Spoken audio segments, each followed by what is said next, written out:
మాజీ ఎంపీ హర్షకుమార్ తనయుడు శ్రీరాజును పోలీసులు అదుపులోకి తీసుకున్నారు. ఎస్సీ వర్గీకరణకు వ్యతిరేకంగా నేడు భారత్ బంద్ కావడంతో రాజమండ్రి జాతీయ రహదారిపై ధర్నాకు దిగిన శ్రీరాజును పోలీసులు అదుపులోకి తీసుకున్నారు.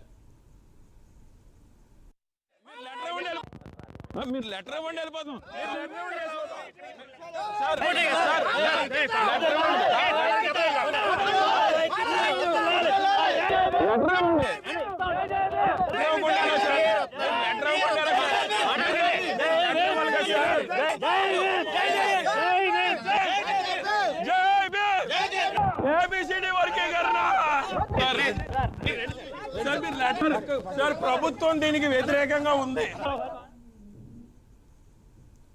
ఎస్సీ వర్గీకరణపై సుప్రీంకోర్టు తీర్పు నిరసిస్తూ మాల మహానాడు ఐక్య సంఘాలు భారత్ బంద్కు పిలుపునిచ్చాయి. ఇందులో భాగంగా రాజమండ్రి బస్ కాంప్లెక్స్ వద్ద బంద్లో పాల్గొన్న మాజీ ఎంపీ హర్షకుమార్ను అదుపులోకి తీసుకున్నారు. బస్టాండ్ వద్ద ఎస్సీ వర్గీకరణకు వ్యతిరేకంగా నినాదాలు చేశారు. ఈ కార్యక్రమంలో మాల మహానాడుకు సంబంధించిన వివిధ సంఘాల నాయకులు పాల్గొన్నారు.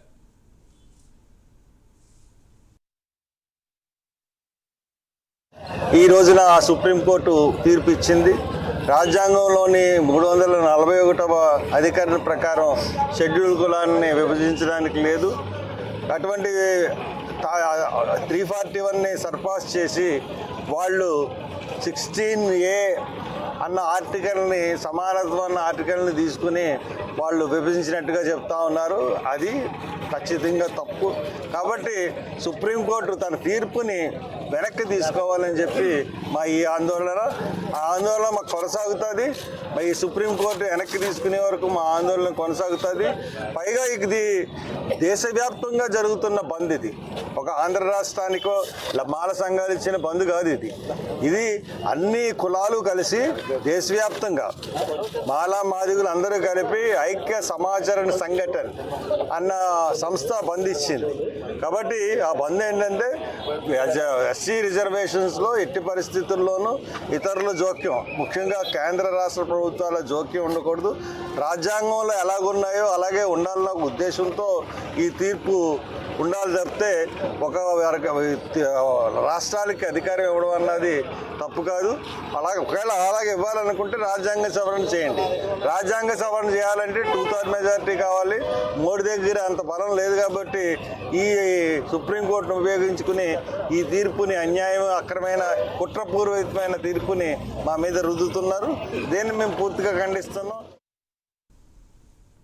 పూర్తి వివరాలు ఇచ్చేందుకు మా కరెస్పాండెంట్ శ్రీరామూర్తి జాయిన్. శ్రీరామూర్తి, ప్రస్తుతం ఎలా ఉంది అక్కడ పరిస్థితి, ఎలా ఉంది? ఇంకా మాల మహానాడు నాయకులు ఏం చెప్తున్నారు? హర్షకుమార్ ఏమంటున్నారు?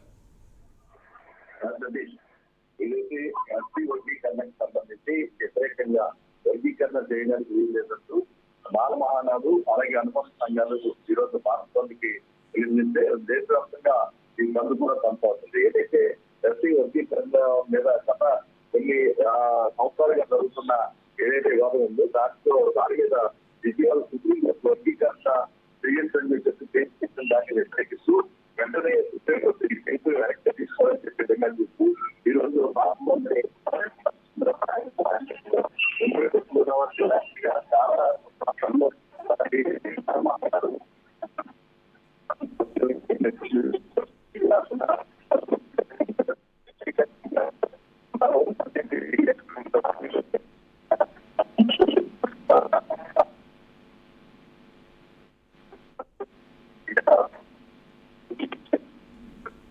Right, thank you Sriramurthy.